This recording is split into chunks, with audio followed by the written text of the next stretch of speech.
NDA मतलब national defence academy. मेरा नाम है Shubh Vashna, like welcome to self selection board of one step towards uniform. और मैं आपके ना पूरी एनडी जर्नी में रहता हूँ। देखो right now you are a girl, जिस गर्ल का सपना है कि यार वो फौज ज्वाइन करे, पर उसको ना कुछ चीज समझनी पड़ेगी। सबसे पहली बात ये कि उसकी सीट्स जो है वो कम है। कितनी कम है? उसकी सीटें हैं 15 से 30 मात्र, और लड़कों की अराउंड 300 के आसपास आती है। इनफैक्ट वो 400 के आसपास खाली बॉयज की सीटें बैठती हैं, और गर्ल्स की कितनी है? 15 से 30। दूसरी बात, अगर गर्ल्स को इन 15 से लेके 30 सीटों में आना है तो रिटन एग्जाम में 500 मार्क्स लाने पड़ेंगे, वहीं बॉयज को लाने पड़ते हैं 400 मार्क्स। तो जो 100 मार्क्स का डिफरेंस है। तीसरी बात, अब क्योंकि ये 500 मार्क्स लाने पड़ेंगे, इसके लिए ज्यादा मेहनत भी करनी पड़ेगी। बॉयज एक बार को हिस्ट्री, इकोनॉमिक्स, पॉलिटी जैसे सब्जेक्ट्स को छोड़ सकते हैं, पर गर्ल्स नहीं छोड़ सकती। उन्हें ये सारे के सारे टॉपिक्स करने ही पड़ेंगे। And then finally you have to give a 5-day SSB, ठीक है ना। उसके बाद आप उम्मीद करेंगे कि आप एनडीए ज्वाइन करेंगे, then you become a girl of a uniform. बात समझ रहे हैं? तो अभी आपके सपने को ना बहुत क्लियरिटी चाहिए, और मैं वो सारी क्लियरिटी आपको 1 by 1 दूंगा, ठीक है। पहली बात तो समझो कि एनडीए एग्जाम साल में 2 बार होता है। एक एग्जाम होता है अप्रैल में, और दूसरा एग्जाम कब होता है? सितंबर में। अब जब ये अप्रैल में एग्जाम हो रहा है तो आपको ये देता है 4 फीट। मतलब अगर आप अप्रैल महीने से या मई महीने से तैयारी करना शुरू कर रहे हो तो सितंबर तक आपके बैठ जाते हैं 4 मंथ्स। भाई अगर आप सितंबर से तैयारी करना शुरू कर रहे हो तो आपको तकरीबन मिलते हैं 6 महीने। तो हर इंसान के दिमाग में यही आता है, ये जो 6 महीने है ना, इस वाले में तैयारी करना ज्यादा बेहतर है, इसमें तो हो ही नहीं पाएगी। पर जरा ये समझो, क्योंकि 4 महीने जो प्रिपरेशन टाइम है वो खाली आपके लिए कम तो है नहीं, वो सभी के लिए कम है। हर लड़का लड़की जो भी तैयारी कर रहा है, 4 महीने सभी के लिए कम है। तो इसमें जो कट ऑफ होती है वो बहुत कम आती है, काफी कम आती है इनफैक्ट, ठीक है ना। और वहीं इसी वाले एग्जाम में कट ऑफ काफी ज्यादा हाई भी आ जाती है, ठीक है। आगे चलते हैं, एज की बात करते हैं। एज बड़ी कंट्रोवर्शियल है एनडीए के रिगार्डिंग, क्योंकि ये गूगल पे अलग अलग जगह अलग अलग चीजें लिखी हुई है। देखिए, अगर मैं बात करूं, जो बच्चा 15 से लेके 18 साल का बच्चा है वही एनडीए का रिटन एग्जाम दे सकता है। सर क्या बात करो? हाँ बिल्कुल। और इनफैक्ट वो किसी भी बोर्ड का हो, CBSE board, ICSE board, class 12th में अभी अपियरिंग हो, ठीक है ना, फाइनल ईयर, मतलब जो क्लास 12th में अगर होगा तो सितंबर वाला दे सकता है जो अभी चल रहा है, ठीक है ना। ओपन स्कूलिंग, इग्नू से स्कूलिंग कर रखी हो, कोई भी आर्ट्स का, कॉमर्स का, बायोलॉजी का, कोई भी दे सकता है। सबका पेपर क्या होगा? सेम होगा। सबका पेपर सेम होगा, इसमें कोई भी अंतर नहीं है, ठीक है। नाउ नेक्स्ट थिंग आपको ये बात समझनी होती है कि यहाँ पर आपके पास गूगल पे जगह जगह अलग अलग एज क्राइटेरिया डाला हुआ है। जैसे अगर आप मान लो पीडब्ल्यू की वेबसाइट पे जाओ, बहुत ही रिनाउंड, बहुत ही लव्ड ऑर्गेनाइजेशन है, बट वहां पर भी गलत लिखी हुई है। वहां पर लिखी हुई है 16.5 से लेकर 19.5 साल, और ये गलत है, एकदम गलत है ये। दूसरी बात, अगर आप गूगल पे भी सिंपल चेक करो, गूगल का जो एआई है वो भी बताता है 16.5 से लेकर 19.5 साल, ठीक है ना। 16.5 से लेकर 19.5 साल कभी हुआ करती थी 2013 में, अब नहीं होती है। अब जो है वो कितनी है? 15 to 18। कितनी है?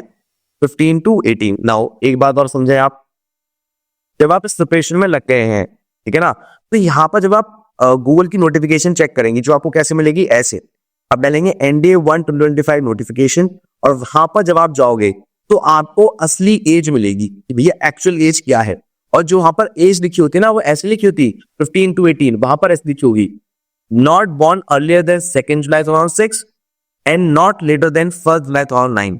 अब जो लिख के आएगी ना वहां पर, तो नोटिफिकेशन होगी कहां पर? यहां पर। ये सरकारी नोटिफिकेशन का लिंक है भैया, ये आप खुद भी निकाल सकते हो चेक करने के लिए, यहीं से निकाला मैंने भी। यहां पर आप जाना, और यहां पर आपको कुछ ऐसे मिल के आएगा, देखो वहां पर लिखा हुआ आएगा 2 जनवरी 2007, और दूसरा लिखा हुआ आएगा 1 जनवरी 2010। और अगर आप इसकी कैलकुलेशन करोगे तो ये वाला आएगा 18 साल और ये वाला आएगा 15 साल। तो कह रहा है कि 15 साल से लेके 18 साल का आदमी ही, लड़का लड़की ही एग्जाम को दे सकता है, अदरवाइज वो नहीं दे सकता। क्लियर है? That's the whole game. Now इतनी बात अगर आपको समझ में आ गई है, मैं आपको एक चीज और डिटेल बताना चाहूंगा। इस एग्जाम की पीडीएफ आपको प्रॉपर पीडीएफ मैं आपको दूंगा, ठीक है। और बहुत ही सुंदर सुंदर पीडीएफ बनेंगे। अगर आप इस पीडीएफ को ध्यान से देखेंगे ना, तो इस पीडीएफ में जो लिखे हुए टॉपिक, कौन सा टॉपिक करना है, कौन सी किताब है, साइंस की भी ऐसी लिखी हुई है। अगर आप खुद पढ़ाई कर रहे हो तो मेक श्योर कि एक का प्रिंट आउट निकाल के रखना है। ये पीडीएफ आपको कहाँ मिलेगी? ये मिलेगी टेलीग्राम पे। टेलीग्राम का लिंक कहाँ मिलेगा? या तो कमेंट सेक्शन में मिलेगा या डिस्क्रिप्शन बॉक्स में मिलेगा, दोनों में से एक जगह मिलेगा, देखिएगा, ठीक है ना। याद रखना वो टेलीग्राम पे बिल्कुल भी सर्च मत करना एसएसबी, सर्च करना एनडीए सेल्फ सिलेक्शन बोर्ड, तभी आपको टेलीग्राम ग्रुप मिलेगा, वरना हम नहीं मिलेंगे, कोई और मिल जाएगा आपको गलती, ठीक है। अब इस एग्जाम को दे कौन कौन था, देखो सबसे पहले इस एग्जाम को देने वालों की संख्या है 12th क्लास के बच्चों की, और जो स्कूल इनका खत्म हो चुका है, ड्रॉप है उनकी। ये 2 लोग इस एग्जाम को दे रहे हैं। अब जब ये 2 लोग इस एग्जाम को दे रहे हैं तो आपको समझना पड़ेगा कि स्कूल में सिलेक्शन होना बहुत मुश्किल, जो बच्चे भी 12th कर रहे होंगे सच होना बहुत मुश्किल है, बहुत ज्यादा। क्यों? एक तो बोर्ड एग्जाम्स, ठीक है, 11 की पढ़ाई वो भूल चुके होते हैं काफी हद तक, और 11 का जो वेटेज होता है एनडीए में वो 60% होता है, सब बताऊंगा कैसे कैसे। और फिर उनका 12th का बोर्ड, तो बहुत मुश्किल होता है जो बच्चे कर पाते हैं, ठीक है ना। अगर मान लो 100 स्कूल हैं एक शहर में, तो मुश्किल से 1 या 2 स्कूल से ही सिलेक्शन होगा, स्कूलिंग अदरवाइज नहीं होगा। मैक्सिमम जो बच्चे होते हैं निकालने वाले वो ड्रॉपर होते हैं, या जिनका कॉलेज स्टार्ट होने वाला होता है वो होते हैं, कि उन पे ऑलमोस्ट 24 आवर्स खाली होते हैं और उनकी 12th भी खत्म हो चुकी होती है, तो एक एडवांटेज लेके वो चल रहे होते हैं। बट मैं दोबारा बोल रहा हूँ कि ऐसा नहीं है कि 12th के साथ निकल नहीं सकता, पर याद रखना हार्डवर्क भी तगड़ा चाहिए, समझो मेरी बात। ओके, अगली बात समझे जरा। ये पेपर में 300 मार्क्स चाहिए होते हैं, ठीक है ना। टोटल जो पेपर होता है 300 नंबर का होता है, और जो जीईटी पेपर होता है वो होता है 600 नंबर का। जब हम जीईटी की बात करते हैं तो हम बोलते हैं जीके प्लस इंग्लिश। इस पेपर का मतलब ये होता है, जीईटी मतलब general ability test, GK plus English दोनों चेक किया जाता है। दोनों का टोटल मिला के होता है 900। 2.5 घंटे के 2 पेपर होते हैं, ठीक है ना। और ये संडे को लिया जाता है, और दोनों पेपर एक ही दिन होते हैं, 1 डे, एक दिन में दोनों पेपर खत्म हो जाते हैं। अब इसके लिए आपको ध्यान रखना है कि मैथ्स में एक क्वेश्चन के लिए मिलता है आपको 2.5 और जीएडी मिलता है 4। अब बीइंग अ गर्ल आपको यही बात समझनी है कि अगर आपको 500 मार्क्स का टारगेट हासिल करना है रिटन में, तो आपको सबसे ज्यादा मेहनत किसमें करनी होगी? केटी में। केटी में आपकी काफी नॉलेज अच्छी होनी चाहिए। नॉर्मली लोग मैथ्स में मेहनत करके छोड़ देते हैं, नॉर्मली बॉयज के लिए कह रहा हूं मैं, क्योंकि बॉयज अगर मैथ्स में मेहनत कर लें और थोड़ी सी जीएटी मेहनत कर लें तो भी उनका निकल जाता है, ठीक है। पर फॉर द बीइंग गर्ल्स आपको जीएटी में अपना हार्डवर्क इनपुट करना ही पड़ेगा। अगर आप इनपुट नहीं करोगे तो आपका सपना धरा का धरा रह जाएगा। दूसरी बात ये, इस एग्जाम में नेगेटिव मार्किंग भी होती है, तगड़ी वाली नेगेटिव मार्किंग होती है। तो ध्यान रखना कि तुक्का नहीं मानना। 0.83 होती है मैथ्स के अंदर और 1.33 होती है जीईटी के अंदर, क्लियर है? यहाँ तक की बात समझ में आ गई होगी। अब देखो मैं तुम ब्लैंक पेज लिखा है ना, ये इसको समझना बहुत भूलिए। इस ब्लैंक पेज में लिखा है कि 9 सब्जेक्ट्स होते हैं जिनको आपको एक्शन में दिया करना है। Current affair, history, polity, geography, science, defence, English, maths, economics, सब प्रिपेयर करने होते हैं। बट मैं आपसे पूछना चाहूंगा, क्या ये सब के सब 4 मंथ्स के अंदर होना पॉसिबल है? आपका जवाब आएगा नहीं सर, ये तो 4 मंथ्स में कैसे हो जाएगा सर? 4 मंथ्स में तो बहुत डिफिकल्ट है। बिल्कुल, मैं भी इस बात से एग्री कर रहा हूँ। तो इस बात तो आपको समझ में आनी चाहिए कि कोई भी student, no student able to complete all the subject, सारा सब्जेक्ट सिलेबस खत्म ही नहीं कर सकता। तो अगर आपका सिलेबस ना खत्म हो रहा है तो आपको परेशान नहीं होना। तो मुझे कैसे तैयारी करनी है? मैं सिलेबस नहीं करना, आपको ना सबसे पहले इस साइकिल को समझना पड़ेगा। देखो, सबसे पहले आपको ना एक ना रोड मैप चाहिए, टाइम टेबल नहीं चाहिए। कहने चाहिए टाइम टेबल नहीं चाहिए, रोड मैप चाहिए। इस रोड मैप का काम यह है कि ये रोड मैप आपको एक्चुअल बताएगा कि ए पॉइंट से लेके बी पॉइंट तक कैसे जाया जाए। तो मैं बात नहीं समझ पा रहा, ये तो आप ऐसे बता रहे हो जैसे मैं स्कूल में बताया जाता था। मैं थोड़ा और डिटेल में बताता हूँ। मान लो अगर ए पॉइंट है ये और ये बी पॉइंट है, दोनों की बीच की दूरी 200 किलोमीटर है। आपको 200 किलोमीटर ट्रेवल करने के लिए मैप चाहिए होगा या वॉच? सर मैप चाहिए होगा, पर जब भी बच्चा नॉर्मली पढ़ाई करता है तो वॉच के साथ करता है। मतलब मैं 8 घंटे पढ़ूंगा, मैं 6 घंटे पढ़ूंगा, मैं 5 घंटे पढ़ूंगा। नहीं भाई, अगर मान लो एक सर्टेन दूरी 200 किलोमीटर की तुम्हें रात में भी गाड़ी चला के ट्रैवल करनी पड़े, तो तुम सहारा किसका लोगे? मैप का। गाड़ी से क्या मतलब है भाई? घड़ी से क्या मतलब है? सुन रही है? तो तुम्हें ना ब्लूप्रिंट एकदम ऐसे छपा होना चाहिए।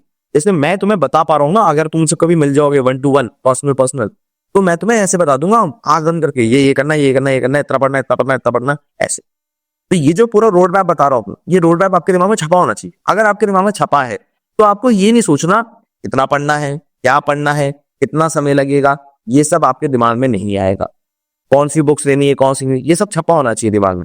कि अच्छा इतना करना है, अच्छा मैंने साइंस कंप्लीट कर ली, अच्छा अब हिस्ट्री करना है तो हिस्ट्री में इतना ही करना, ये दिमाग में अच्छा होना चाहिए। ठीक है, चलिए अब यहाँ पर हम प्लान की बात कर रहे हैं, तो एक बार प्लान आपको पता लग गया, फिर आपको पता होना चाहिए कि एग्जैक्टली उसके अंदर क्या पढ़ना है। ठीक है, सब कुछ तो हम पढ़ नहीं सकते, भी आपको बात पता लग गई। फिर इसको किसी भी तरह से इसका सिलेबस कंप्लीशन खत्म करना ही होगा, क्योंकि हमारे पास टाइम बड़ा निश्चित है। आपके पास मई है, जून है, जुलाई है, अगस्त है, बस सितंबर में आपका एग्जाम है, तो टाइम आपके पीछे भाग रहा है, ठीक है ना। तो आपको एग्जैक्टली ये जो प्लान है दिमाग में रटा हुआ होना चाहिए। ठीक, दूसरी बात, आपको कंसिस्टेंसी बनाए रखनी है। देखो अगर आप कह रहे हो सर मैं 8 घंटे पढ़ूंगी तो मेरा हो जाएगा, ये बेवकूफ था। कोई बच्चा 8 घंटे लगातार नहीं पढ़ता है, ठीक है, होगा कोई 2-4 होंगे, मुझे नहीं पता, मेरी उनसे मुलाकात अभी हुई नहीं है, बट कोई होंगे 8 घंटे पढ़ने वाले, पर मेजोरिटी एवरेज बच्चा होता है, ठीक है ना। और आप देखना इस एग्जाम को निकालने वाले कभी भी 90% वाले होते ही नहीं, 60.2% वाले होते हैं, 55% वाले होते हैं, 70% वाले होते हैं ज्यादातर, ठीक है ना। अब इसका कारण क्या है? इसका कारण यह है कि उनको ये बात समझ में आ चुकी होती है, या जब मेरा पढ़ाई में मन लगे मुझे तब पढ़ना है।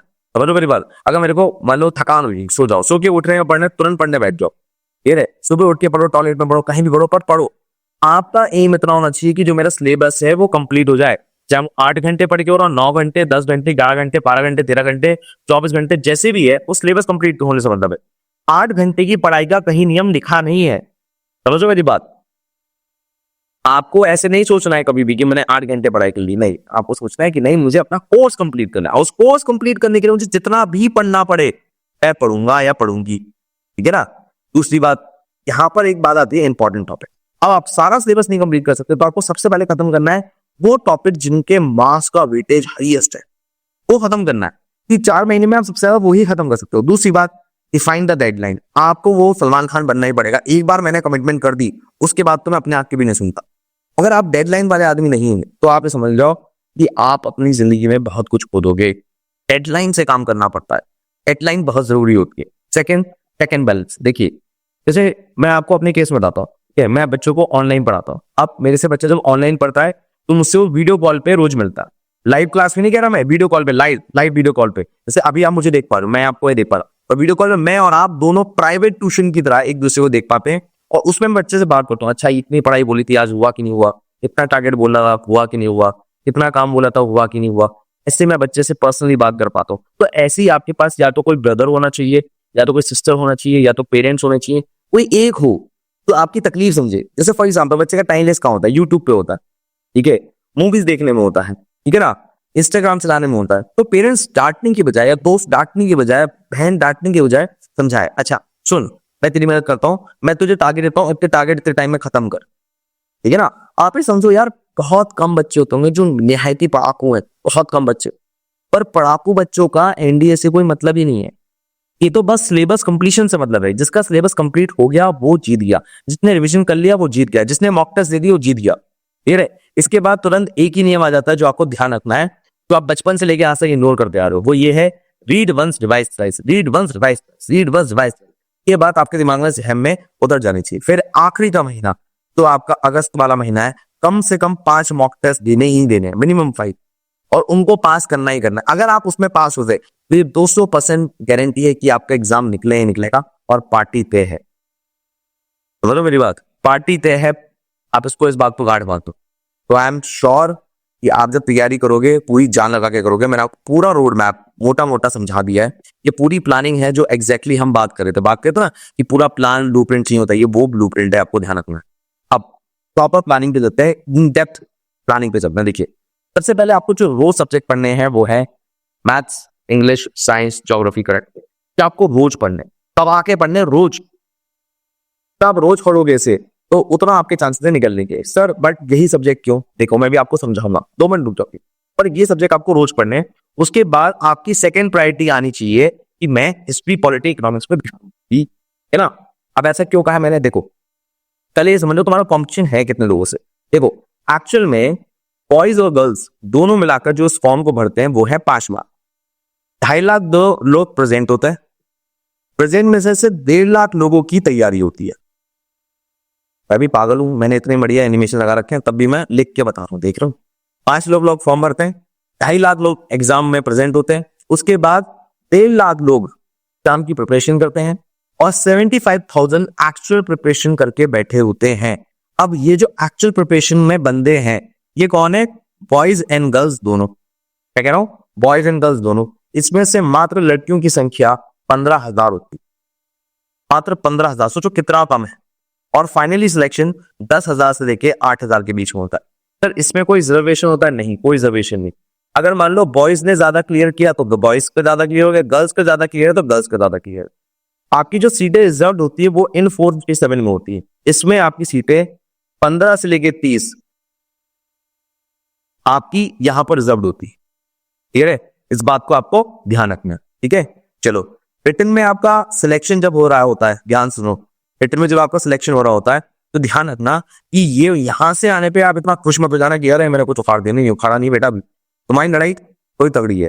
30 लोगों में आपका नाम आएगा, सिलेक्शन आएगा, तब जाके आप सिलेक्शन लोगे। ठीक है ना? तो ये हो गया फाइनल सिलेक्शन। चलो अब आगे देखते हैं। देखो अब क्या होता है, आपकी जो कट ऑफ चाहिए होती है एग्जाम निकालने के लिए, वो ऑन एवरेज चाहिए होती है 350 प्लस। अगर आपके 350 से ऊपर नंबर आ रहे हैं, आपने एग्जाम फाड़ दिया। तो 350 से ऊपर अगर आपके नंबर आ रहे हैं तो आपने एग्जाम फाड़ दिया। ठीक है ना? ये बात आपको समझनी है।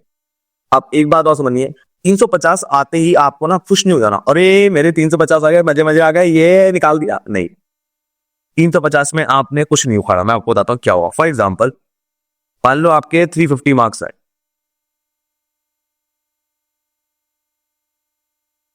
350 मार्क्स आए तो आपका सिर्फ एनडीए का रिटन निकला है। क्लियर है? और एनडीए का रिटन निकलने का मतलब ये है कि वो एसएसबी जा सकते हो। मजे सर मजे, एसएसबी आ गई। बट अगर मान लो आपकी एसएसबी निकल भी गई, क्यों? क्लियर करने को यहां पर कहता है रिकमेंडेड।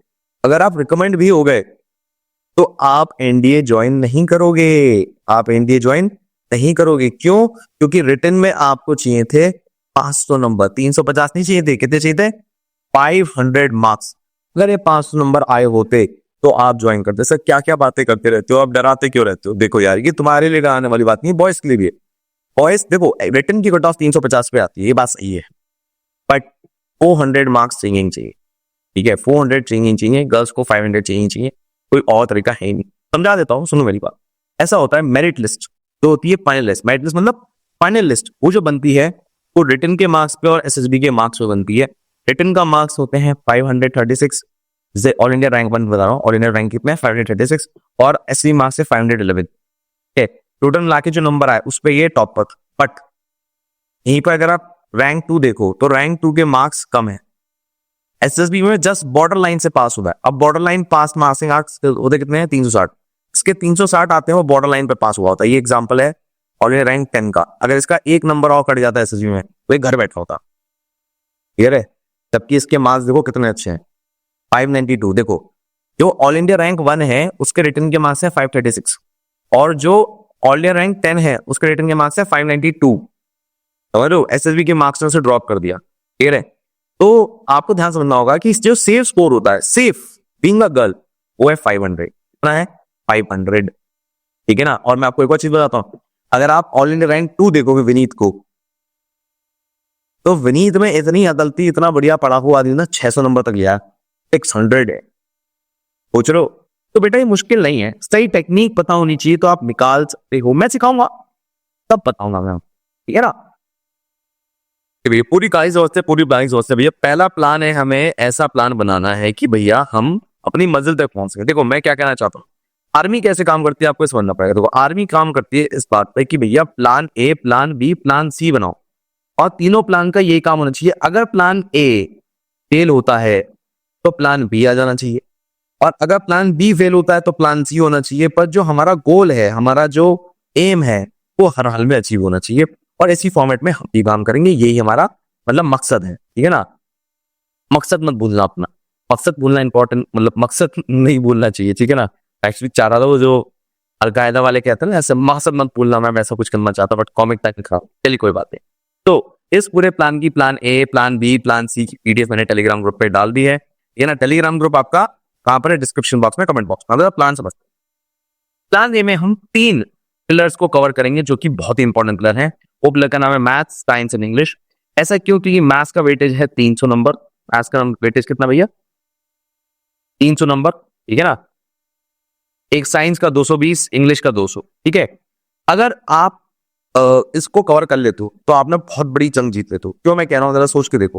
मान लो मैथ्स में आपके सिंपल 150 नंबर आए, साइंस में 110 और इंग्लिश में आपके 100, तो टोटल नंबर आपके कितने कवर हुए? 150, 110 एंड 100, टोटल कितना बैठा? 360। अब जरा सोच के देखो, 360 पे तो आपकी सिंपल कट ऑफ ही क्लियर हो गई। अगर आपने ये 3 सब्जेक्ट में महारत हासिल कर ली तो कट ऑफ आपने निकाल दी, आपने 90% जॉब डन कर दी, आपने पेपर फाड़ दिया। Are you getting my point? 360 is a very good number. Clear है? चलो आगे देखते हैं। अब कहानी में आता है कि सर पॉलिटी, ज्योग्राफी, इकोनॉमिक्स को हम क्यों नहीं छू रहे? कि देखो उनका वेटेज कम है, इनका इस्तेमाल हम प्लान बी के अंदर करेंगे, है ना। अब हम जरा समझते हैं कि मैथ, साइंस, इंग्लिश को तैयार कैसे करना है। तो देखो, पहले हमें ये बात समझनी पड़ेगी कि मेरिट में अगर जो बच्चा नहीं आ पाता, उसका सिलेक्शन नहीं हो पाता, उसके नंबर कैसे दिखते हैं। देखो, ये तो आपने देखी थी टॉप ऑफ द मेरिट, कि मेरिट में जो बंदा टॉप करता है कैसा होता है। लोअर वाला भी तो देख लो। देखो, जो सितंबर वाला एग्जाम होता है, जैसे ये वाली जो मेरिट लिस्ट है वो है एनडीए 2023 सितंबर वाला जो एग्जाम होता है उसका है ये, ठीक है। उसमें देखो उस साल 292 कट ऑफ आई थी, वो कितने कम नंबर आए ये ना, इतने कम नंबर पे बच्चे का सिलेक्शन हुआ। प्लस इसके एसएसबी में बॉर्डर लाइन पे मार्क्स आए, यहाँ पर आप ध्यान से देखोगे सबके मार्क्स ना बॉर्डर लाइन पे ही आए हैं, 360, 360, 360, 370, 360, 360, 360, 360, 370, 360, ठीक है ना, इसी बॉर्डर लाइन पे आए हैं। और क्यों इसके पास होने के बावजूद भी ये एकेडमी नहीं जा पाया। बट अगर यही नंबर कुछ ऐसे होते,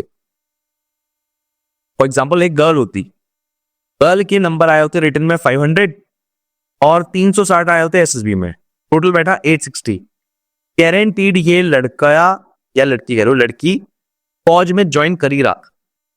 बात सुनो मेरी बात।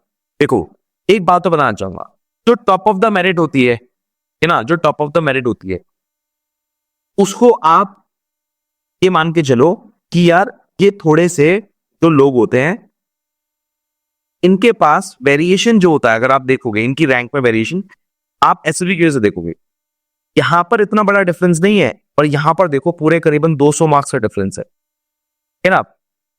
तो जो एसएसबी के मार्क्स होते हैं वो बहुत ज्यादा डिफरेंस पैदा कर देते हैं। अब ऐसा क्यों होता है तो समझने वाली बात है। फॉर एग्जाम्पल, आप मेरे पास जॉब इंटरव्यू के लिए आए, ठीक है ना, तो मेरे पास जो लड़की जॉब इंटरव्यू के लिए आई, अब उसके केस में दो बातें होंगी।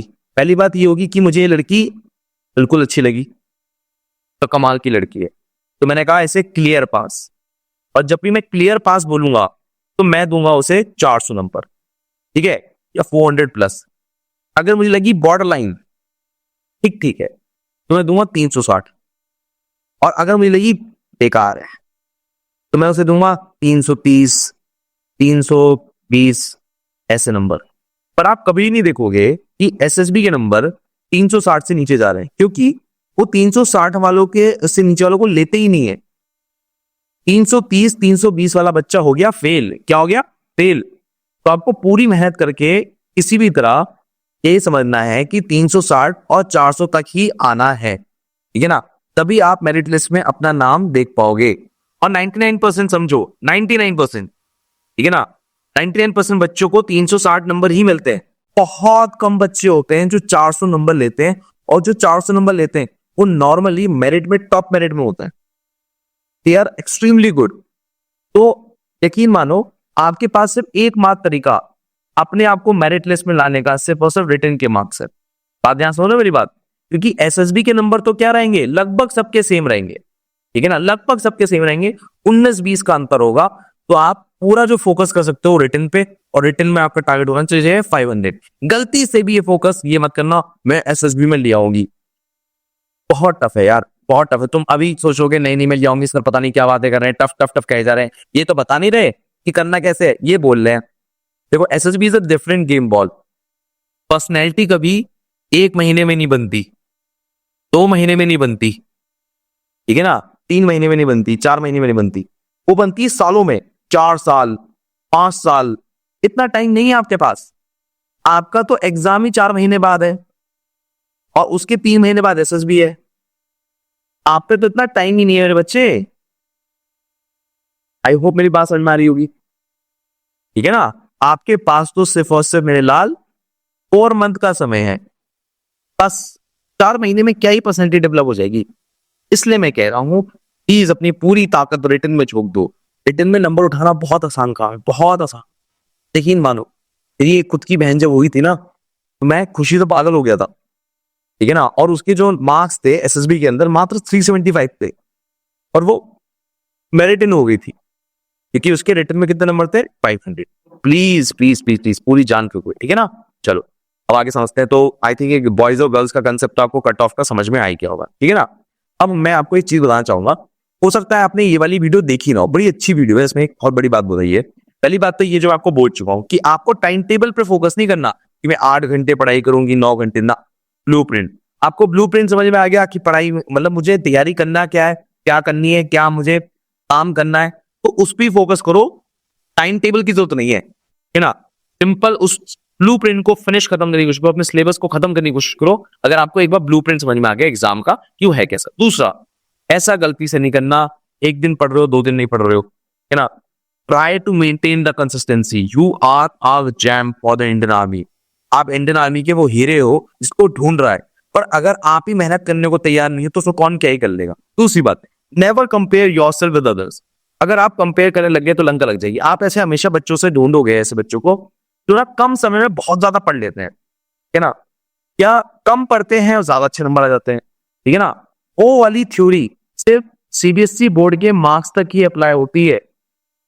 ये यूपीएससी है। UPSC is for those people who are ready to put their brain, ठीक है ना। उन यहां पर मगअप का खेल नहीं है। You have to put your brain, मेहनत करनी पड़ेगी। और अगर आप मेहनत कर गए तो आप निकाल लोगे। आप एक बात बताओ, जो बंदा आपके सामने बैठा है उसकी क्या परसेंटेज आई होगी। मैं जो आपको बता रहा हूं उसकी क्या परसेंटेज आई होगी। मेरी परसेंटेज थी 60.2% and I have clear the NDA. मैंने खुद एनडीए निकाला है। अब आप खुद समझो, जब मेरे द्वारा एनडीए निकाला हुआ है और मैं 60% का हूं, तो इसका मतलब मैं समझ गया था जो 90% और 80% का बंदा है उसकी कोई औकात नहीं है, वो ठीक ठाक है, ओके ओके टाइप का बंदा है, ठीक है ना। तो प्लीज मेक श्योर कि उसकी इज्जत नहीं है सीबीएसई बोर्ड के नंबर की, इज्जत है कि कौन स्टार्ट कर रहा है। So don't do the lazy start, पूरे जोश के साथ स्टार्ट करो और रॉकेट लाइक फिनिश करो। क्लियर है, इस बात को ध्यान दो। नेक्स्ट थिंग, क्योंकि आपको सिलेबस बहुत ज्यादा लगेगा, आप ये चाहते होगे कि कुछ वीडियो देख लूं, जैसे पॉलिटी की 3 घंटे की मैराथन वीडियो देख लूं। 3 घंटे की मैराथन वीडियो में मेरा सब कुछ कवर हो जाएगा, ऐसा कुछ नहीं होता। मैराथन इज लाइक कि इज अ क्रंच। वो क्रंच है बेटा, वो सारा सिलेबस नहीं है। आपको तो प्रॉपर पढ़ना पड़ेगा। अगर मैराथन करके ही निकल रहा होता तो अब तक ये बात वायरल हो चुकी होती, हर लड़की ये बोलती कि आप सिंपल मैराथन वीडियो देख लो और आपका एनडीए निकल जाए। ऐसा नहीं है। NDA is like the cream of cream. When you join NDA ना, आपको हमेशा एक लाइन बोलेगी, you are the best of the best. आप बेस्ट में से बेस्ट हो तब आप यहां पर हो। आप समझ रहे हो, आपने रिटर्न निकाला, they were the good people. फिर आपने एसएसबी निकाला, they are the better people, and you are finally in the merit, you are the best people. आप समझ रहे हो, छोटी बात नहीं है, बहुत बड़ी बात होती है।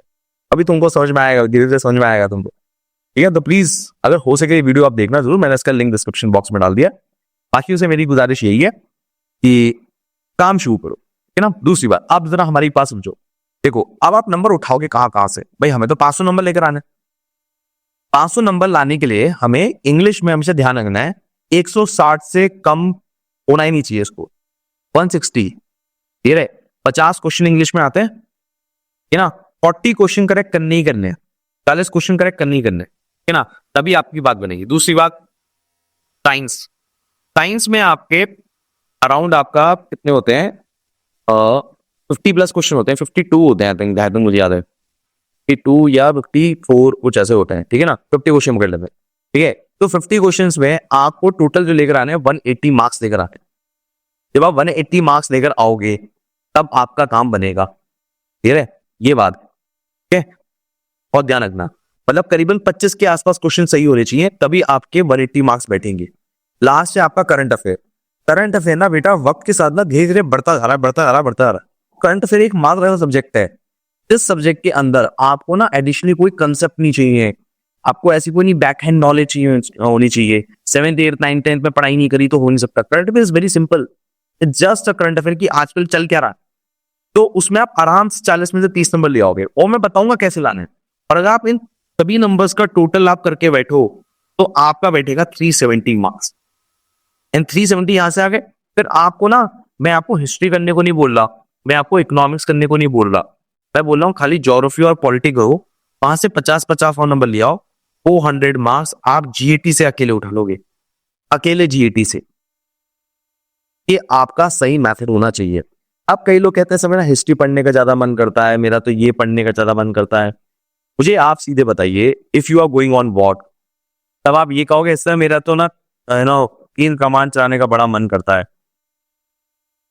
बोलो मेरी बात है जी, तो मेरा तीर कमान चलाने का बड़ा मन करता है, आप मुझे तीर कमान सिखाओ। नहीं बेटा, वॉर के लिए जो चीज चाहिए होती है आप वो चीज चलाओगे। सर मेरा तलवार चलाने का बड़ा मन करता है, आप मुझे तलवार सिखाओ। ऐसा थोड़ी ना होता यार।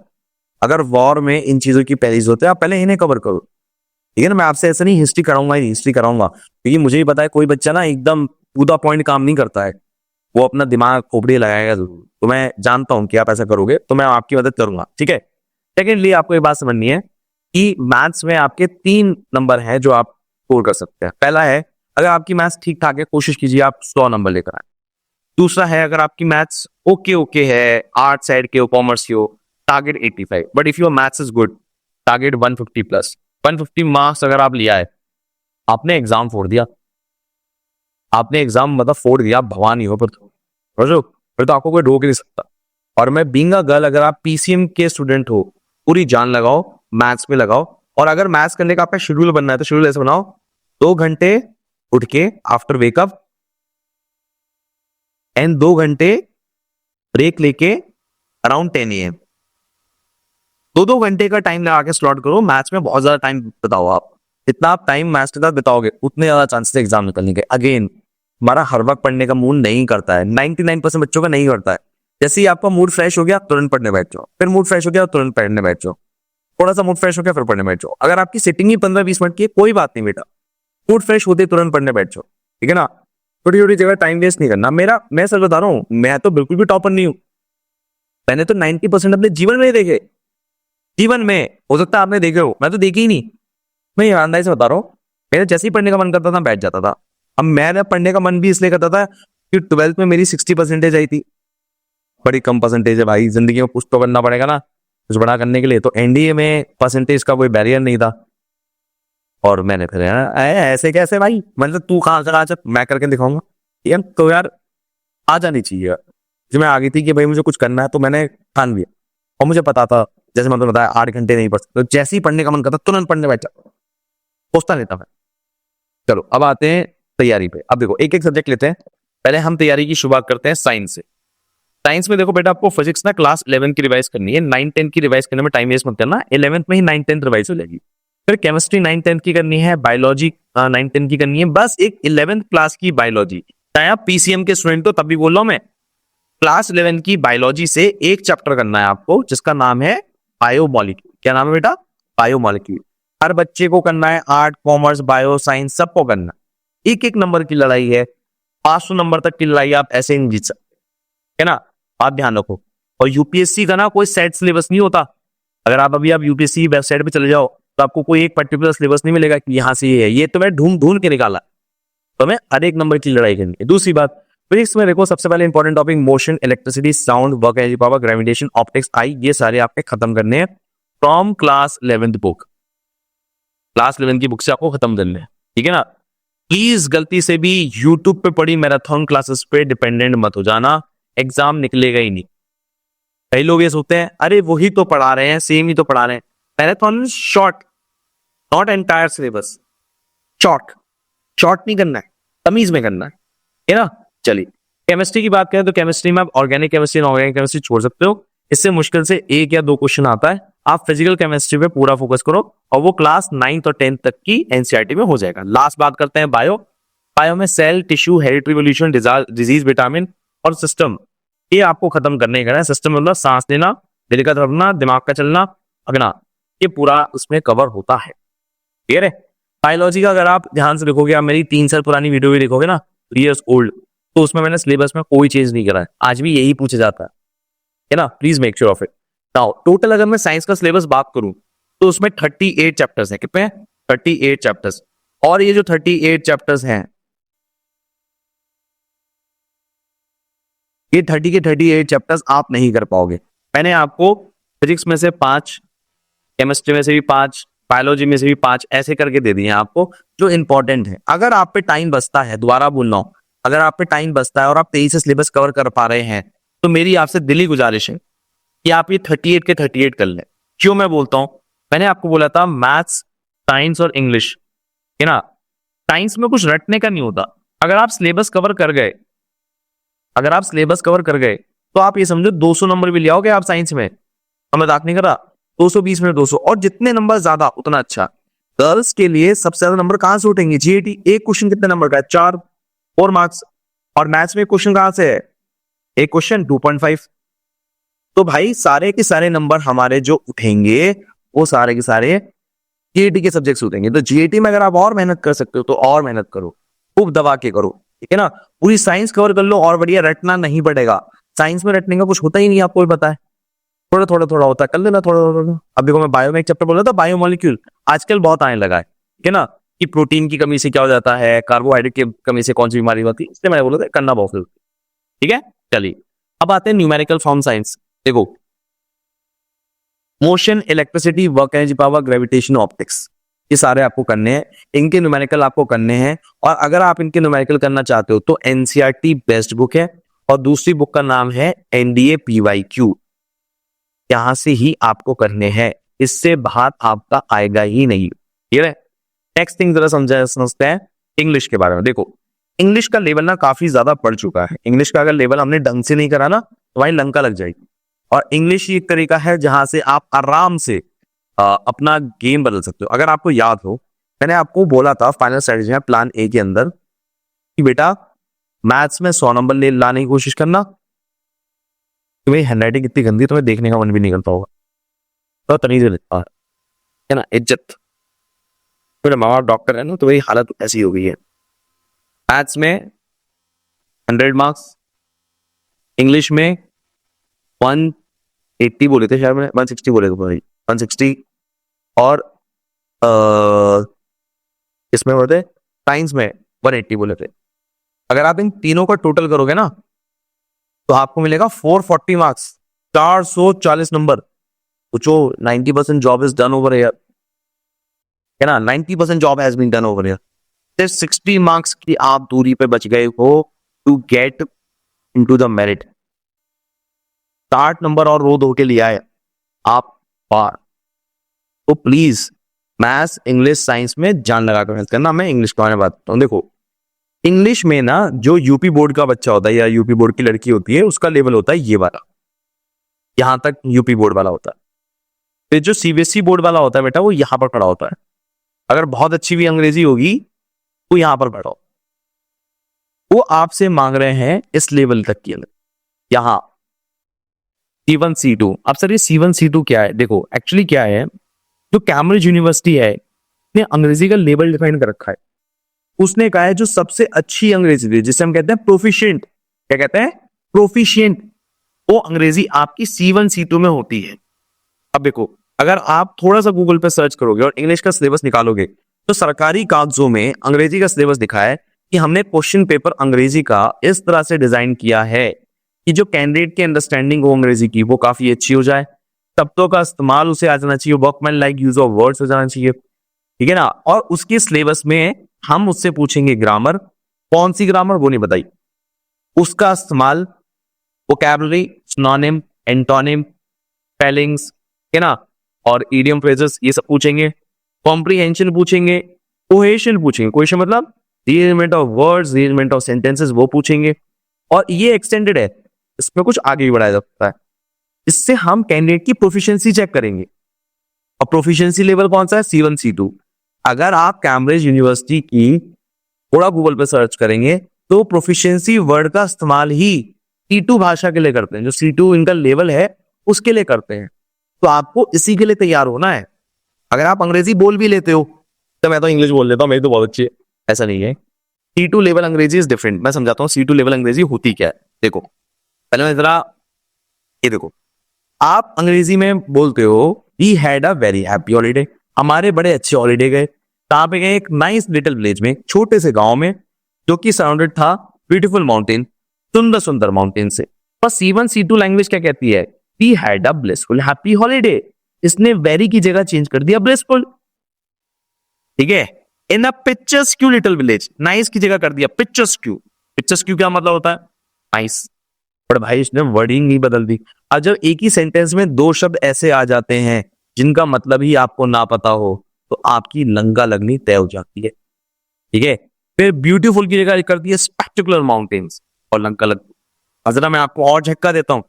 ये वर्ड है इस बार सुनाने मेंटोने में आए थे, सैनोशॉक, कोएवल, रेट्रोग्रेशन, इंप्रेस, टर्जिट। ये शब्द आपने कभी सुने हैं? मैं ईमानदारी से पूछता हूं, अगर आप इंग्लिश स्पोकन में बड़े अच्छे हो, यूपी बोर्ड वाले तो सुने ही नहीं है, स्पोकन इंग्लिश वालों ने भी नहीं सुने होंगे, शायद ही कोई वर्ड सुना होगा। तो प्लीज हल्के में मत लो अंग्रेजी को, याद करो बेटा। ठीक है, सब समझाऊंगा कैसे करना है। ठीक है, दूसरी बात ये कि ये आप जो फॉर्मेट देख रहे हो, ये पहले कभी सीडीएस में आता था। सीडीएस में क्या होता है कि फाइंड द करेक्ट सेंटेंस। ठीक है, अब ये जो करेक्ट सेंटेंस है इसमें से आंसर डी है, पर आपको पता है यूपीएससी का ये जो आंसर है ये भी गलत है। कायदे में अगर इसमें एज ना आया होता तब ये करेक्ट होता। क्लियर है? तो यूपीएससी भगवान नहीं है, पर अगर आप ये गलतियां पकड़ना चाहते हो, मैं क्यों गलतियां पकड़ पा रहा हूं? मेरा जो इंग्लिश का लेवल क्या हो गया? C1 C2 हो गया। तो मैं भी आपसे चाहूंगा कि आप इस पे काम करो, है ना। दूसरी बात देखो, जो लेवल बदलता है, सबसे टॉप लेवल होता है सिविल सर्विस का। जो सिविल सर्विस में चेंजेस होते हैं वो होते हैं सीडीएस सीएपीएफ में, और जो सीडीएस सीएपीएफ में चेंजेस होते हैं वो दिखते हैं एनडीए में। अब मैं बताऊं, रीअरेंजमेंट ऑफ सेंटेंसेस है, ये हर साल सीडीएस में आता था। अब मुझसे एनडीए के जो बच्चे हैं वो बड़े नाराज होते थे, वो कहते थे सर आप सीडीएस वाला काम जो रीअरेंजमेंट ऑफ सेंटेंस है क्यों कराते हो, क्यों कराते हो सर, मत कराया करो, मत कराया करो। मैं ऑनलाइन पढ़ाता हूँ बेसिकली, और पहले तो ऑफलाइन भी पढ़ाता था मैं, है ना। तो जब मैं दोनों जगह पढ़ाया करता था उससे कहते थे सर क्यों पढ़ा रहे हो, आप ना टाइम वेस्ट कर रहे हो, हमारा टाइम वेस्ट कर रहे हो। और देखो आज आ गया, और जब ये आ गया तो लंका लगी। पर जिसने कर रखा होगा बच्चे ने ईमानदारी से, उसका एग्जाम निकल लिया। तो हमेशा याद रखो, अगर आपको इंग्लिश का पेपर अपना चेक करना है कि मेरी तैयारी कैसी है, तो नेवर एवर, दोबारा बोल रहा हूं, never ever do NDA PYQ. क्या बोल रहा हूं मैं? Never ever do NDA PYQ, कभी हाथ मत लगाओ। Always touch CDS PYQ of English. CDS PYQ उठाइए अंग्रेजी का, अगर आप वो लगा पा रहे हैं तो समझिए कि आपने कुछ उखाड़ा है, अदरवाइज तो लंका लग गई। ठीक है ना, ये आपको ध्यान रखना ही है। अब इसकी बुक्स कौन सी होती है? देखिए, एक तो वर्ड पावर मेड इजी आपको पढ़नी है, ये बहुत ही जरूरी है। दूसरी, ग्रामर की कोई भी बुक उठा सकते हो, बट मैं कहूंगा कि ग्रामर की कोई सी बुक उठाइएगा। मेरे से आप इंग्लिश कर लो, आप मेरे से खाली इंग्लिश भी पढ़ सकते हो, मैं इंग्लिश बहुत अच्छी पढ़ाता हूँ, मजा आ जाएगा। दूसरी कैम्ब्रिज यूनिवर्सिटी की है मार्टिन हुइंग, और एक आती है कोलोकेशन के नाम से फैसिलिटी ओ डेल की, या माइकल हैमकायर्थी के नाम से भी, ये भी कैम्ब्रिज यूनिवर्सिटी की, आप देख सकते हो यहाँ पर कैम्ब्रिज यूनिवर्सिटी का। पर काफी महंगी किताबें, अगर आप खरीदना नहीं चाहते हो तो आप सिंपल टेलीग्राम ग्रुप ज्वाइन करो, यहाँ पर आपको ये किताबें मिल जाएंगी। थोड़ा सर्च करना पड़ेगा ऊपर नीचे, आपको ये बुक्स भी मिल जाएंगी। क्लियर है? बहुत बहुत इंपॉर्टेंट किताब है। ठीक है, चलिए टेलीग्राम ग्रुप ध्यान रखना भैया, उसका नाम क्या है? एनडीए सेल्फ सिलेक्शन ग्रुप, है ना। चलो यहां तक की बात हो गई है, और लिंक भाई आपको डिस्क्रिप्शन बॉक्स में मिल जाएगा प्लीज। ठीक है, चलिए अब इसमें ना आपको रीडिंग हैबिट भी बड़ी अच्छी करनी पड़ेगी। रीडिंग हैबिट में आपकी दो किताबें हैं। पहली है द ट्रैप, ठीक है ना, ये आपको अमेजोन पे नहीं मिलेगी, इसका ऑथर मैं ही हूं, I am the bloody author. तो ये आपको मिलेगी टेलीग्राम पे मेरे, है ना। दूसरी है विन योर इनर बैटल, फिर है डीप वर्क, फिर है प्रैक्टिसिंग माइंड, है फिर है रेंडलेस। अब कई लोग कहेंगे सर मैं भी अपनी किताब पढ़ रहा हूं तो मैं वो पढ़ लेता हूं, आपकी बुक छोड़ देता हूं। देखो ये जो किताबें हैं बड़ी इंपॉर्टेंट है, ये ऐसे नहीं है कि मैंने आपको रैंडम किताबें बता दी हैं। ये किताबें आप समझ लो कि गारंटीड आपको इससे कॉम्प्रिहेंशन देखने को मिलेगा, प्लस ये आपकी ना लेवल 1 है, जैसे ये है लेवल 1, A1 लेवल है, तो आपने ये किताबें पढ़ ली तो हमने A1 लेवल की किताबें सीख ली, है ना। दूसरी आती है A1 A2 मुश्किल लेवल, है ना। फिर लास्ट है आपकी B1 B2 the highest level. आपका कॉम्प्रिहेंशन B1 B2 लेवल तक आता है, C1 C2 तक नहीं आता। तो मैंने आपको किताबें ही ऐसे बनाई। दूसरी बात, ये किताबें मैंने चूज ऐसे करी हैं कि ये किताबें ना आपको, जैसे फॉर एग्जांपल आपने ये वाली किताबें पढ़नी शुरू करी तो आपको डिक्शनरी खोलने की जरूरत नहीं पड़ेगी, ठीक है ना। डिक्शनरी खोलने की जरूरत होगी। पर जैसे ही आप इस वाली लेवल पे आओगे आपको डिक्शनरी खोलने की जरूरत पड़ेगी। बट तब तक आपसे मेरी उम्मीद ये है कि आप वर्ड पावर मेड इजी, जो मैं आपको ये वाली किताब बताई थी ना, तब तक आप ये वाली किताब खत्म कर चुके हो। जैसे ही किताब खत्म कर चुके होगे आपको B1 B2 A1 A2 में A1 A2 में डिक्शनरी खोलने की जरूरत नहीं पड़ेगी, ठीक है ना। फिर जब तक आप रिडंडेंटनेस में आओगे, जब तक आप इस किताब को पढ़ने पे आओगे, तब तक आपको ना ये वाली किताब को लोकेशन वाली आप खत्म कर चुके होगे, ठीक है ना। ये हाईएस्ट लेवल ऑफ बुक है। और जैसे ही आप इसे खत्म कर चुके होगे आपको लगेगा मुझे पूरी इंग्लिश आ गई। फिर चाहे सीडीएस का पेपर उठा लो, एनडी का पेपर उठा लो, सारे पेपर आप पढ़ दोगे, सारे के सारे, ठीक है ना। इन बातों का बहुत ज्यादा आपको ध्यान देना है, मैंने आपको बहुत ही ज्यादा डिटेल में बताया। दूसरी बात, खास बात क्या है, ये वाली जो किताबें हैं ये आपको ना एनडीए के लिए मेंटली प्रिपेयर करने के लिए बहुत अच्छी किताब है। जैसे ये वाली किताब मेरी पर्सनल फेवरेट है। देखो सोच के देखो, एक 60% का बच्चा अगर एनडीए निकाल पा रहा है तो इसका मतलब उसे कुछ नया पता है। जैसे फॉर एग्जांपल मैं क्या कहता हूं, अगर कोई एक ऐसा इंसान है जो सक्सेस पे पहुंच गया है तो उसे नॉलेज थी कि सक्सेस पे पहुंचना कैसे, इसलिए वो पहुंचा, ठीक है ना। मेरे 60% वाला जो मार्क्स थे वो 60% के मार्क्स इसलिए नहीं थे कि मैं मेहनत नहीं करता था, खाली हार्डवर्क खाली रीजन नहीं था, मैं कुछ ऐसे दिमाग के सीक्रेट नहीं जानता था कि जो मैं अपनी पढ़ाई में इस्तेमाल कर सकूं। और कहीं ना कहीं जो टॉपर्स होते हैं उनको अननोइंगली पता होते हैं। तो विन योर इनर बैटल ने वो मुझे सिखाया, ठीक है ना, कैसे यूट्यूब से डिस्ट्रैक्ट ना हो, कैसे आप इंस्टाग्राम पे ना जाएं, कैसे आप अपना टाइम वेस्ट ना करके अपने दिमाग को एक जगह फिक्स करें, ठीक है ना। ये यूट्यूब इंस्टाग्राम ने मुझे सिखाया। दूसरी किताब थी डीप वर्क, उसने मुझे दिखाया है कि लोग 8-8 घंटे फोकस कैसे करते हैं। प्रैक्टिसिंग माइंड ने बताया कि जिनके हाथ पैर कटे हुए होते हैं वो भी बड़े एक्सपर्ट हो जाते हैं किसी चीज में, वो कैसे हो जाते हैं। फिर रिडलनेस ने मुझे सिखाया आर्मी जैसा डिसिप्लिन कैसे रख, ये मुझे सिखाया। तो ये मैं कहता हूँ इसलिए कि आपको पढ़ना जरूरी है बेटा, जो मैं किताब बता रहा हूँ। जो आप पढ़ रहे हैं आप खत्म करके पढ़ना चाहें बात अलग है, पर इन्हें जरूर पढ़ना है आपको, आप इन्हें इग्नोर नहीं कर सकते, है ना। चलिए, इंग्लिश का पैटर्न हर साल चेंज होगा, बिल्कुल चेंज होगा, और आपको परेशान नहीं होना है, ठीक है ना। अगर आप इंग्लिश मेरे से करना चाहें, सिंपली आपको क्या करना है कि आप ना एक नया चैनल मैंने बनाया जिसका नाम है self selection board classes for all defence exam करके, ठीक है ना। ये एक नया चैनल है, इस चैनल पे ना एक भी वीडियो डली हुई नहीं है अभी, सिंपल मैंने अभी बस बनाया है। अगर आप इसे सब्सक्राइब कर दें तो मैं आपको इंग्लिश बहुत अच्छी करा दूंगा, और आप उसके बंदे मुझे अपना प्यार दे दो सब्सक्राइब करके। वही है जो सुभाष चंद्र बोस ने कहा था, तुम मुझे आजादी दो, सॉरी तुम मुझे खून दो मैं तुम्हें आजादी दूंगा। मैं तुमसे कह रहा हूँ तुम मुझे सब्सक्राइब करो, मैं तुम्हारी इंग्लिश खत्म कर दूंगा। और इंग्लिश छोड़ो, ज्योग्राफी भी खत्म करवाऊंगा, मैथ्स भी खत्म करवाऊंगा, ये भी मेरा आपसे बात पक्का वादा, ठीक है। चलिए ओके, एक बात और, करंट अफेयर भी कराऊंगा। और मैं ना करंट अफेयर के बड़े सुंदर सुंदर नोट्स बनाए, देखो इस तरह से मैंने नोट्स बनाए, एक बार आप देखो जरा, बहुत ही सुंदर तमीज में आपके लिए नोट्स बनाए हैं, एक एक चीज डिटेल में। जैसे यहाँ पर है इलेक्शन के रूल्स अमेंड हुए हैं, क्या अमेंड हुए हैं, पोजीशन का क्या मानना था, रीजन फॉर अमेंडमेंट क्या है, फिर उसी के मैंने आपको क्वेश्चंस भी कराए हैं, ठीक है। और पता सबसे अच्छी बात क्या है कि जब आप ये क्वेश्चन करोगे उसके बाद मान लो आपको प्रैक्टिस करना हो, इसे मुझे प्रैक्टिस करने हैं इसके क्वेश्चंस और करंट अफेयर के क्वेश्चंस लगाने हैं, तो मैं आपको ना फ्री में लिंक भी दूंगा, मैं आप और क्वेश्चन लगा सकते, ठीक है। ये सब फ्री है, कंडीशन क्या है, you must join me on self selection board YouTube channel, ठीक है। चलिए यहां तक की बात हो गई, यहां से हम आगे चलते हैं। अब आते हैं लास्ट सिलेबस पे। देखो ये अगर आप पूरे का पूरा डायग्राम देख पा रहे हो, उसमें क्लास 11th का सब कुछ लिखा हुआ है।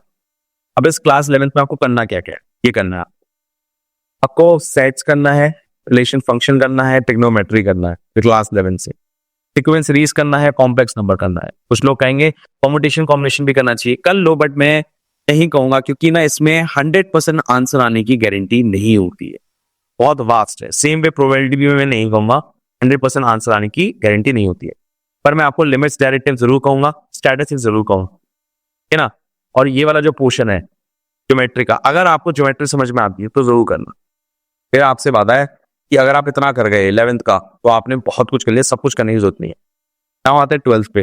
12th पे आपको ये टॉपिक्स खत्म करते हैं, relation function, inverse trigonometry, matrices, determinant, quantitative differentiability, application of derivatives, application of integral, differential equation and vector algebra, ये आपको खत्म करने हैं।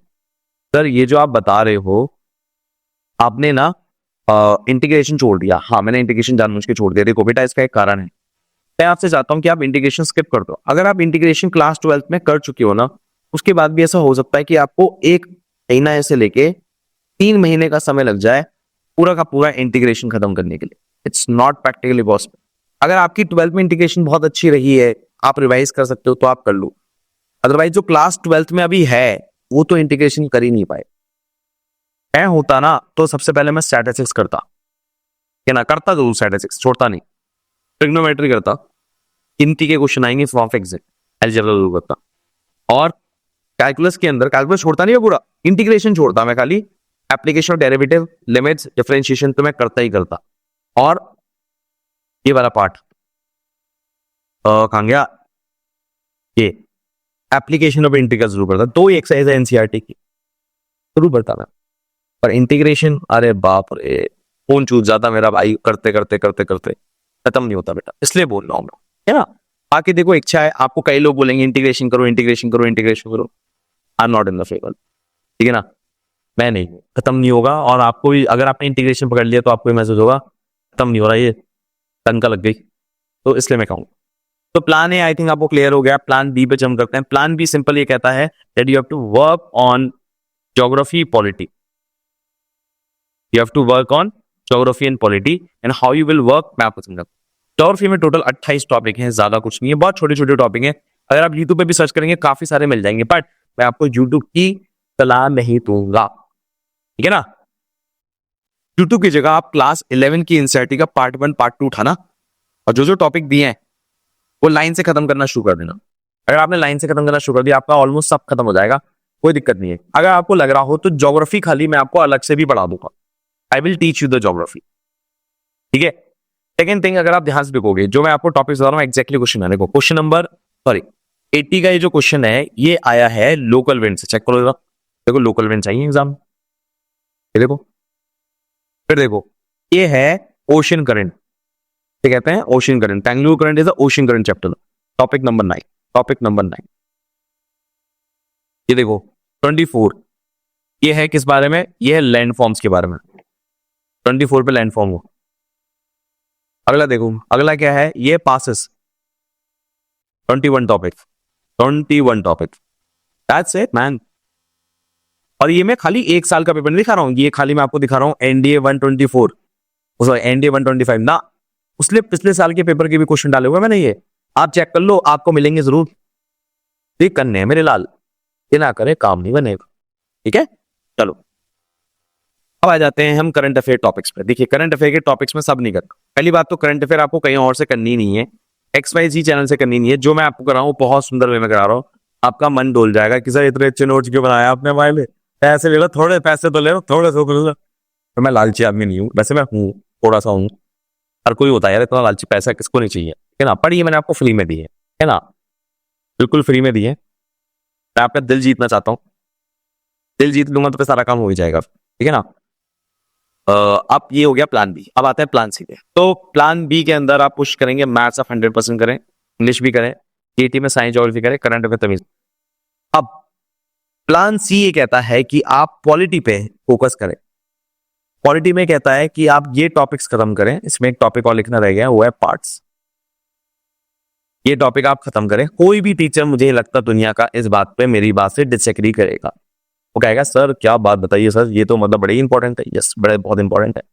उसके बाद मैं चाहता हूं कि आप इकोनॉमिक्स में से और हिस्ट्री में से भी कुछ सिलेक्टेड काम करें, सिलेक्टेड, नॉट ऑल, सिलेक्टेड, ठीक है। इसकी सलाह कोई नहीं देगा पर मैं ही दूंगा, क्योंकि अब मैं क्यों दूंगा यार, मैं इसलिए दे रहा हूं, एक तो आप आर्ट एंड कॉमर्स के स्टूडेंट हैं तो आपको तो पढ़ना ही पढ़ना है, और अगर आप साइंस स्ट्रीम के बच्चे हो तो आपको ये बात समझनी है कि हिस्ट्री में से हम प्रेडिक्ट कर सकते हैं, थोड़ा सा प्रेडिक्ट कर सकते हैं, और इकोनॉमिक्स से भी हम थोड़ा सा प्रेडिक्ट कर सकते हैं। मैं आपको दिखाऊंगा, देखो हिस्ट्री में आपको एंशिएंट हिस्ट्री 110% करनी है, ये आएगी एग्जाम में। क्यों?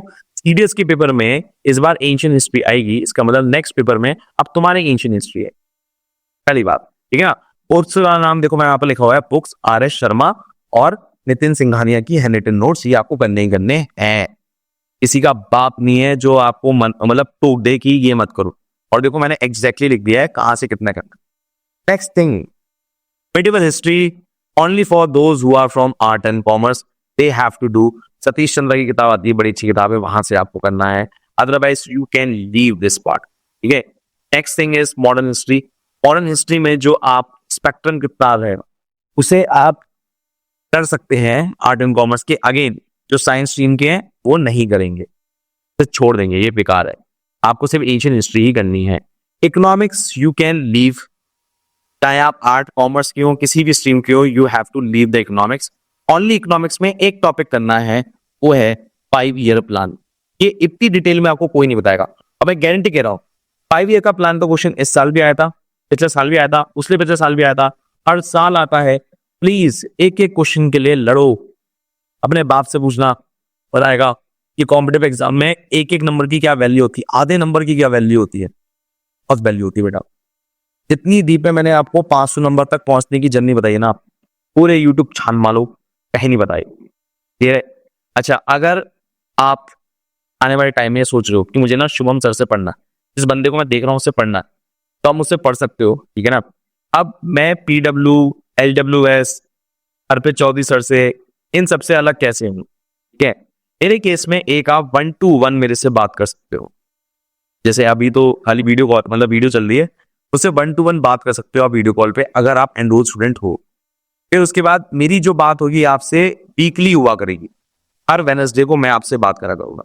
दूसरी बात, जैसे लाइव क्लासेस में एक बहुत बड़ी प्रॉब्लम होती है। लाइव क्लास में प्रॉब्लम क्या होती है कि मान लो लाइव क्लास का जो डाउट है वो लाइव क्लास में सॉल्व हो जाता है, और उसके अलावा अगर कोई डाउट आया तो वो डाउट कौन सॉल्व करेगा, कौन सॉल्व करेगा। मान लो तुमने मैथ्स का एक क्वेश्चन किया और मैथ्स का क्वेश्चन का कोई डाउट आया किसी बुक का, तो वो कैसे सॉल्व होगा। सर होता है ना, ऐसा होता है वीक में एक बार क्लास ले लो आप, और वीक में 50 से 60 बच्चे आ जाए, एक एक बच्चा अपना क्वेश्चन पूछता जाए, मैं डाउट सॉल्व करता जाऊंगा। अरे इसमें तो एक तो बच्चा भी अपना क्वेश्चन भूल जाएगा, ठीक है, दूसरी बार टीचर भी भूल जाएगा कि भाई डाउट किसका क्या था। और 50-60 बच्चों में बहुत सारे बच्चे अगर डाउट पूछेंगे, तो एक बच्चा जब तक डाउट पूछ रहा है, एक बच्चा जब तक डाउट पूछ रहा है, बाकी 50-60 का तो टाइम वेस्ट हो रहा है।